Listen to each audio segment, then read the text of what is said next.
Namaste. Today I'll discuss about the effects of Uranus, Neptune, and Pluto in the seventh house. So, first coming to Uranus, if you have Uranus in the seventh house, then it brings an unconventional partnership or unconventional approach to marriage or long term relationships.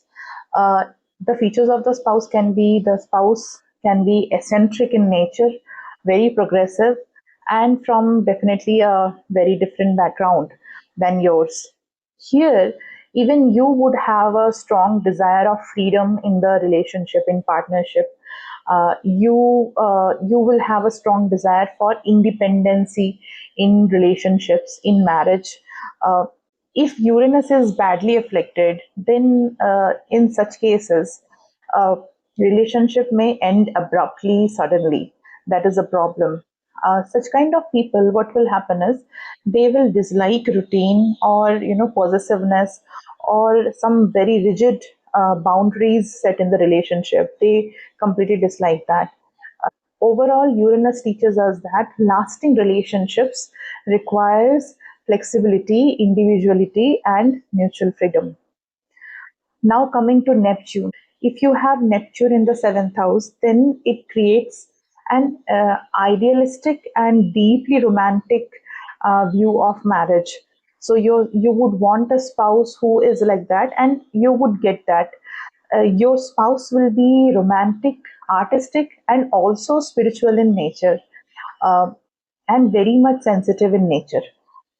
You would definitely, if you have Neptune, then this Neptune will create a strong desire for you to marry your soulmate or your twin flame or a divine union. You cannot settle for general, basic level marriage, uh, just a normal level, normal category of union. You cannot settle for that. It becomes a path of emotional healing.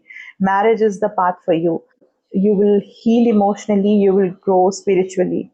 Provided Neptune is very strong in your chart, you can definitely attract somebody who is very much into spirituality, into any artistic form, into healing techniques.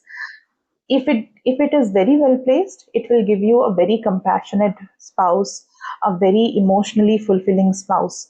But if Neptune is afflicted, badly afflicted, then in that case, Neptune can give deception in marriage.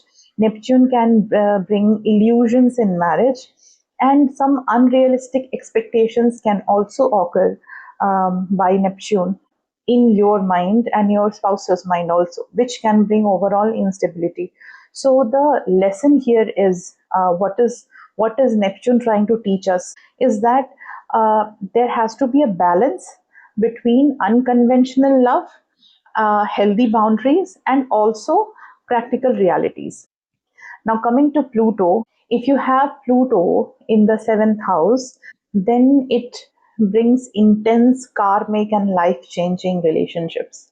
The spouse can be very powerful, magnetic, very secretive in nature, and the spouse will be deeply transformative in nature. Because of the spouse's involvement, you will transform so much in your marriage. This marriage is actually a path for your psychological growth. After your marriage, your hidden fears, your hidden truths would be exposed if you have Pluto, and you have to deal with them. You have to grow by dealing with them. Pluto in the seventh house definitely creates a strong emotional and psychological bonds. So you will have a very strong bond with your spouse. If it is well placed, Pluto, then it will give a very resilient partnership. Like the partnership would face so many things, but it will be based on trust. It will be based on commitment. It will be based on mutual understanding and respect. But if this Pluto is afflicted, it can result in manipulation, it can result in betrayal, control issues, also emotional codependencies. So, here, what the Pluto is trying to teach us is true love requires surrendering ego. You have to surrender your ego. There should not be a power struggle between you and your spouse. Uh, Embrace your vulnerability and allow yourself and your spouse to transform and as well as to heal. So that is all about the outer planets. Hope you enjoyed the video. Thank you so much.